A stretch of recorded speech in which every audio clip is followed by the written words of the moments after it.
High court పాదయాత్ర చేసుకోమని అనుమతి ఇచ్చినా కూడా కేసీఆర్ గారు పోలీసుల భుజాన తుపాకీ పెట్టి పాదయాత్రను టార్గెట్ చేసి కోర్టుకు కూడా గౌరవం ఇవ్వకుండా పాదయాత్రను ఆపే ప్రయత్నం చేశారు.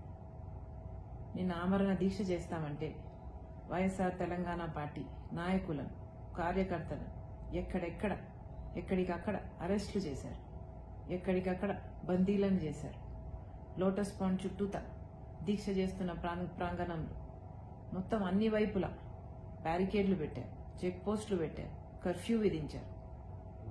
అకారణంగా కర్ఫ్యూ విధించి కార్యకర్తలు ఎక్కడి నుంచి వచ్చినా కూడా వాళ్ళని వ్యాన్లలో ఎక్కించి, మెడబట్టుకొని ఎంతో మందిని వ్యాన్లలో ఎక్కించి వాళ్ళని పోలీస్ స్టేషన్లకు తీసుకెళ్లి కొట్టి, తిట్టి, తన్ని నానా రకాలుగా హింసించాడు కేసీఆర్ గారు. ఇవన్నీ భరించారు వైఎస్ఆర్ తెలంగాణ పార్టీ నాయకులు, వైఎస్ఆర్ తెలంగాణ పార్టీ కార్యకర్తలు.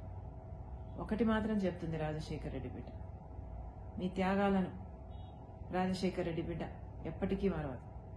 పేరున ఇంత భరించిన, ఇంత చిత్రహింసలు భరించిన ప్రతి ఒక్కరికి రాజశేఖర రెడ్డి బిడ్డ మనస్ఫూర్తిగా కృతజ్ఞతలు చెప్పుకుంటూ, మనస్ఫూర్తిగా మీకు రాజశేఖర రెడ్డి గారి పేరన్నా, రాజశేఖర రెడ్డి గారన్నా మీకున్న అభిమానాన్ని మరొక్కసారి నిరూపించుకున్నారు.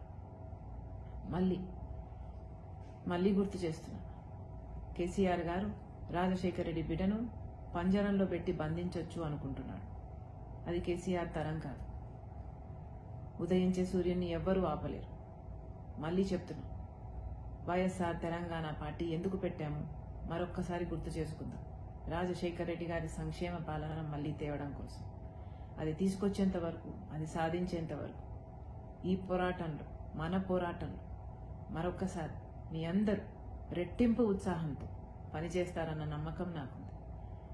మీరు పడ్డ చిత్రహింసలకు, మీరు చేసిన త్యాగాలకు రాజశేఖర రెడ్డి బిడ్డ మరొకసారి చేతులు జోడించి మనస్ఫూర్తిగా కృతజ్ఞతలు చెప్పుకుంటాం.